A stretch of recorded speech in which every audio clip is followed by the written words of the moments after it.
Is it okay to sound like over the funnel first? Our okay? three stages of the funnel. All right.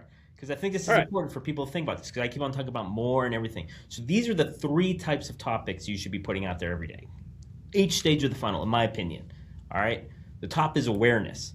So that's where you get you're gathering people's attention.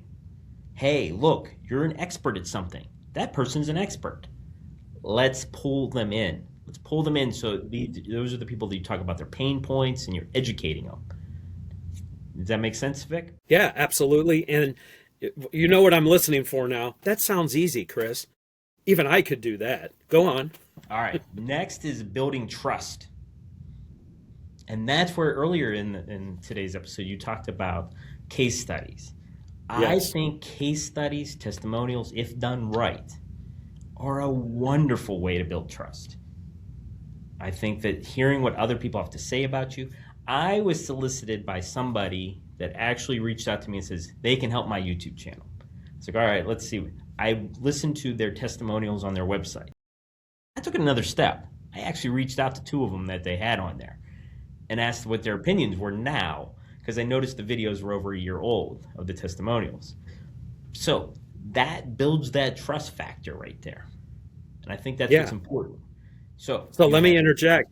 No, that's good. We're testimonials and case studies, and people, it sounds like this. Don't take my word for it, right?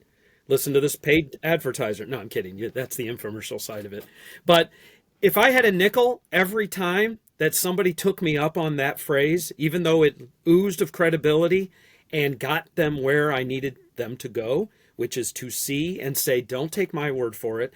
Let me tell you about a client that we help that's a lot like you, and you're welcome to talk to them. So what I was going to say is, if I had a nickel for every time they said, great, I want to talk to your person, I'd have a few nickels across 25 years. Yes. It's not often. So I'm not saying people, salespeople, I'm looking at you, you don't make things up. You absolutely tell that story. But now you've shifted the perspective. It's not you telling the story. It's you telling a story about someone that looks and sounds a lot like who you're talking to. So I hope that was okay, Chris. Absolutely. Back to you. Okay. And then Vic, I think that the posts that you talk about were considered consideration because you have an offer right now. Yes. It was the join a group session with you, and you have so many seats left over, and that's a consideration of coming in and working with you.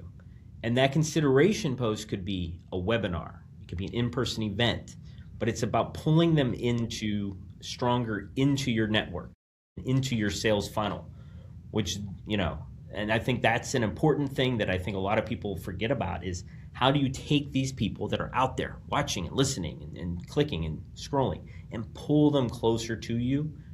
And that's that consideration post. Which is really a call to action. In my case, it was. Correct. Is it always a call to action? Should it be, Chris? It is a call to action to something. Yeah. I also believe because you have your offer is amazing that you're putting out there. It's very cost effective, and it's at that point level that if you're even considering I need some help, paying for this session with you is an awesome first step. It's that front door, as our buddy Josh talks about, which is awesome. And I think that's what everyone needs to think about, that front door offer consideration to pull people in. And I think that's a change factor that a lot of business owners aren't taking advantage of. I just talked to a business owner. I just had a meeting before we recorded these. He had over 100 people at an event he spoke at. At the end, I said, what was your call to action? He goes, what do you mean? I didn't have a call to action. I go, did you put up a QR code? Did you say sign up for my newsletter? Did you try to pull them into your network a little bit better? Did you offer them a 30-minute free strategy session? What could have you done more to pull them into your circle? He goes, I've never seen anybody else do that, though, at this event. And I go, I've never seen anybody do a lot of things in life, but it doesn't mean it's the wrong thing to do. And he kind of chuckled, but I was trying to be a smart ass, but I was like, the idea, though, is if you're going to have 100 people sitting in a room, why aren't you pulling their data and pulling them in tighter for a sale? That was the purpose of you giving that presentation. It wasn't the practice of presentation. It wasn't for you to just help the room. It was for you to help yourself. To the room of prospects. We're allowed to be selfish. Marketing and sales, we're selfish. We're the most selfish part of a business at the end of the day. We're not customer service. What we are is about building customers and getting these leads to build the business. We are the growth engine of the business. We're the gasoline that keeps the damn thing running.